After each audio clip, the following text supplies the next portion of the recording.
नमस्कार दोस्तों। आज मैं एक बहुत ही बड़े टॉपिक को काफ़ी सरल भाषा में समझाने जा रहा हूँ। टॉपिक है पनिशमेंट। तो पहले हम लोग देखेंगे object of punishment, theories of punishment और लास्ट में हम लोग देखेंगे टाइप्स ऑफ पनिशमेंट। तो सबसे पहले हम देखेंगे कि पनिशमेंट का ऑब्जेक्ट क्या है।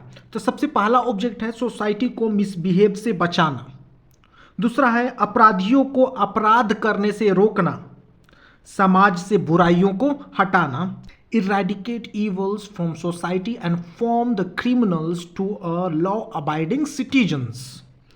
तीसरा है एडमिनिस्टर जस्टिस, दोषियों को सजा दिलाकर पीड़ितों को न्याय दिलाना।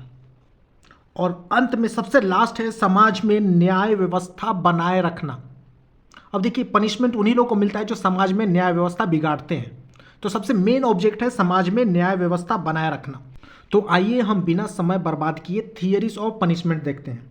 मुख्यतः 4 प्रकार के थियरीज ऑफ पनिशमेंट है। पहला है deterrent theory of punishment, retributive theory of punishment, preventive theory of punishment जिसको डिसेबलमेंट थियरी ऑफ पनिशमेंट भी बोला जाता है, रिफॉर्मेटिव थियरी ऑफ पनिशमेंट। तो पहला है डेटरेंट थियरी। डेटरेंट का मतलब ही क्या होता है? डेटर, रोकना, अवरोध क्रिएट करना, निषेध क्रिएट करना। Okay, abstain from doing an evil act. Okay, evil act को करने से रोकना। इसमें होता क्या है कि punishment should be given to the criminal. दूसरा है retributive theory. Eye for an eye वाला कॉन्सेप्ट आपने सुना ही होगा, आंख के बदले आंख। तो महात्मा गांधी ने बोला था कि eye for an eye will make the whole world blind.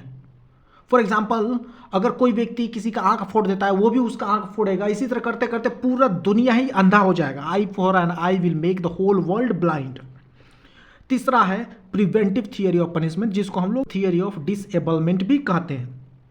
Eliminating accused from the society, society से जो अक्यूज्ड है उसको बाहर हटा देना, वही है थियरी ऑफ डिसेबलमेंट। अब एक एग्जांपल देता हूँ। मान लीजिए कि एक क्लास है जिसमें 40 बच्चा है, उसमें से एक बच्चा काफ़ी नटखट है और क्लास को बहुत डिस्टर्ब कर रहा है, टीचर पढ़ाने में असमर्थ है।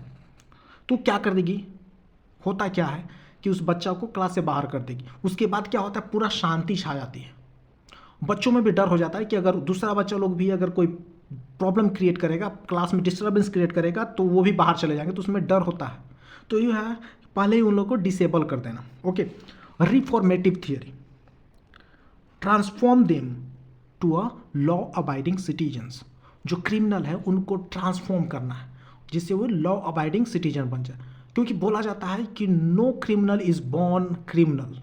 जो क्रिमिनल अभी है वो जन्म से ही क्रिमिनल पैदा नहीं होता, इसलिए उनको ट्रांसफॉर्म किया जा सकता है। कोई ना कोई सर्कमस्टांसेस है जिसके कारण वे क्रिमिनल बनते हैं, तो ओके, उसको हम लोग मैनेज करके हम उसको ट्रांसफॉर्म किया जा सकता है। ओके, तो आइए हम लोग देखते हैं टाइप्स ऑफ पनिशमेंट्स।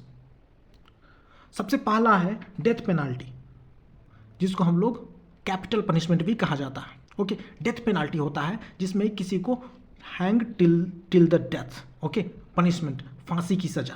सिंपल भाषा में बोलिएगा तो फांसी की सजा होती है। ये काफ़ी रेयर है, रेयरेस्ट ऑफ द रेयर, काफ़ी रेयरली दिया जाता है।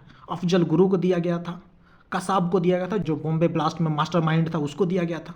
ओके, और अभी निर्भया के दोषियों को कुछ साल पहले 2020 में, मुझे लग रहा है 2020 में दिया गया था। ओके, तो ये है रेयरेस्ट ऑफ द रेयर, काफ़ी रेयरली सुनने को मिलेगा कि इसको फांसी की सजा हुई।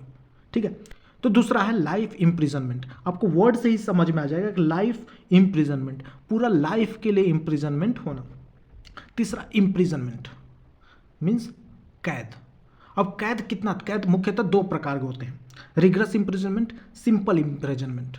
रिग्रेस इम्प्रिजनमेंट में होता क्या है कि आपको वहाँ पर काम करना है, जैसे पेड़ काटना होता है, गड्ढा खोदना होता है, फसल उपजाना होता है। ठीक है, छोटे मोटे काम करने होते हैं, तो वह है रिग्रेस इम्प्रिजनमेंट। प्रिजनमेंट में रहते हुए भी आपको वहाँ पर काम करना पड़ता है। और सिंपल इम्प्रिजनमेंट जहाँ आपको कोई काम नहीं करना पड़ता है, वह है सिंपल इम्प्रिजनमेंट।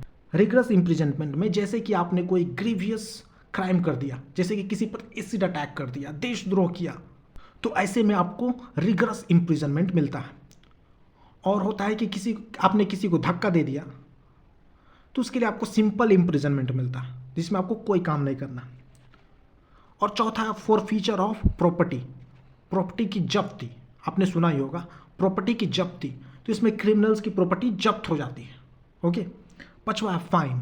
फ़ाइन अब तो आपको बहुत ही बढ़िया से मालूम होगा, जो गाड़ी चलाते होंगे अगर आपने कोई गलत मिस्टेक किया, चाहे ट्रैफिक भंग किया, तो उसमें आपको फ़ाइन लग सकता है।